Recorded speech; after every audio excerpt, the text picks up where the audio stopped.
Does karma exist in sports? This is, I guess, similar to the does momentum exist in sports conversation.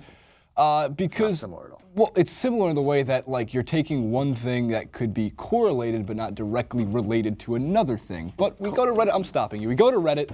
No, you can't stop me. I can totally stop you. Put up the Momentum graphic. is an emotion which could play a role, but which we massively over-presume plays a role. Okay. Karma's made up.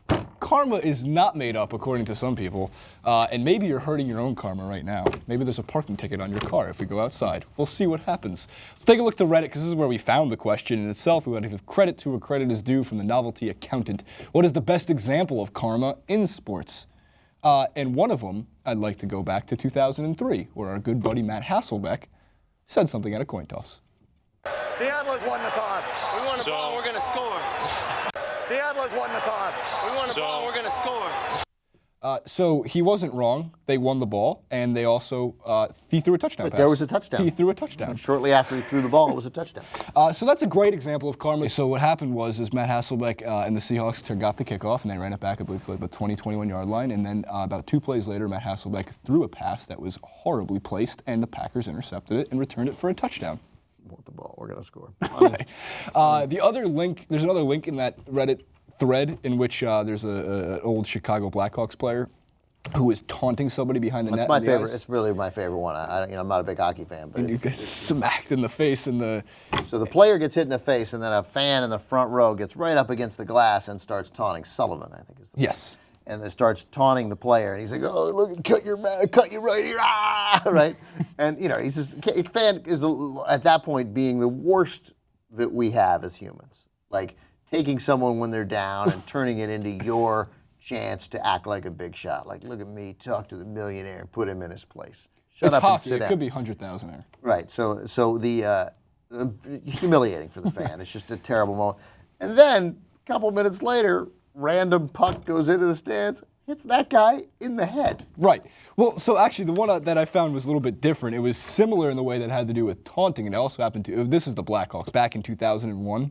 Basically, 2 players are taunting Paul Correa for the Mighty Ducks, not the movie, Ben, the sports team, behind the net, and the player to the right who was taunting him was going for the puck, and he swung his stick around, and it hit him right in the mouth.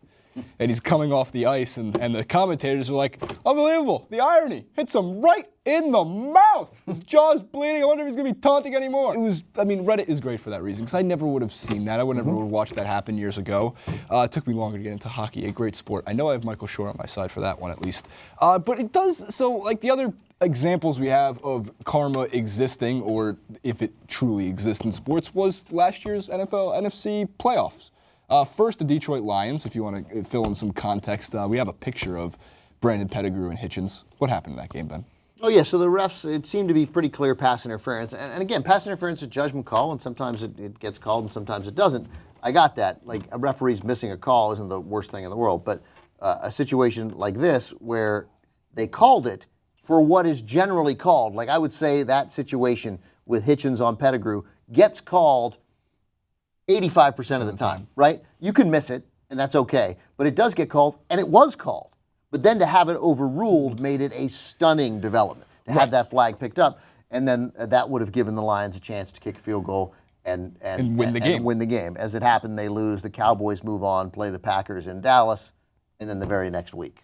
Des Bryant decides to go up for what would have been a spectacular catch. It actually was a spectacular great catch. Which we have a still image of as well. And they called it one full motion. It was not a catch and then an extension. It was long. He was trying to reach for the goal line, but he hadn't quite fully controlled the ball yet. What we all took away from this, what it seems like most of the NFL referees will now have to look at under a microscope and figure out to change later, is that it was 2 separate acts. It was not one full motion. Yeah, I think they made the right call in that situation. Because that's what the rule was. Right, but I mean, the great thing about the rule is it takes literally watching like 75 games before I was confident enough to be like, okay, they're not going to call that a catch. Right. Like based on what they way things are. Right. But that said, in hindsight, you want to be like, of course he caught that ball. That, I guess, what that felt to you as a crazy person like karma. Yeah, I believe in karma.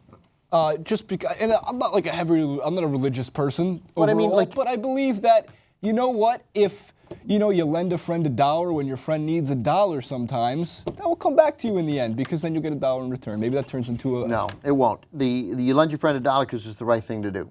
And Right. leading your life is the right thing to do is worth it by itself. That comes Right. back to you instantly because you just did the right thing. You gave your friend $1. There's no karma because you have to remember, I've had basically bad luck in my life as a Sports better? as a sports bettor. It's really not luck. It's just bad at it.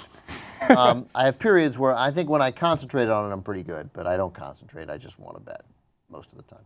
No, as a sports fan, if there are cursed teams in the NBA, one of them would appear to be the Clippers, but they've been cursed. But they were cursed for a reason. They had horrible management. The Wizards have been cursed for years and years and years with devastating injuries to critical players, but blown drafts.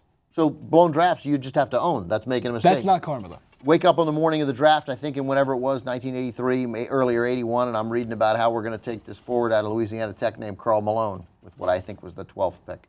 And I'm like, oh, okay, if they think he's good, terrific. And then we have him, and Malone's sitting there in the draft, and we took Kenny Green from Wake Forest.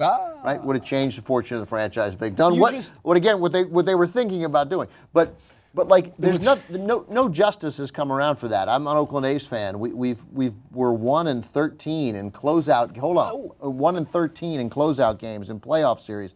At some point, this little team that manages to get there with very little money, there'd be a reward, but there isn't. There is no reward. It's just suffering. Now we're 14-29, and apparently the worst team in baseball. If karma really existed, all my rooting for the New York Mets would have gotten Carlos Beltran to move the fucking bat off his shoulder when I know Adam Wainwright, he threw a great curveball. He wouldn't have hit it anyway. Doesn't matter. He wouldn't have hit it anyway. But I would have been less mad at Carlos Beltran. Nothing worse in sports than having important runs in scoring position at third or at second with 2 outs and 2 strikes. I'm like, hey, man, that was close enough for you to take something. Foul it off. Try and foul it off. As my father always says, close your fucking eyes. For $100 million a year, you can swing with one hand as long as you go down he just swinging. I don't think he thought, he didn't think he was getting a curveball. It looked like he froze him up. It was a great pitch. Adam Wainwright, my God. As good a starter as he was a closer. If you subscribe and follow us at TYT Sports or follow Jason at, what's your Twitter handle? At JasonRubin91. JasonRubin91. Or follow me at BenMank77. It will repay you. Something great will happen to you later in the day. Ben will follow whoever follows him from this video. No, he won't.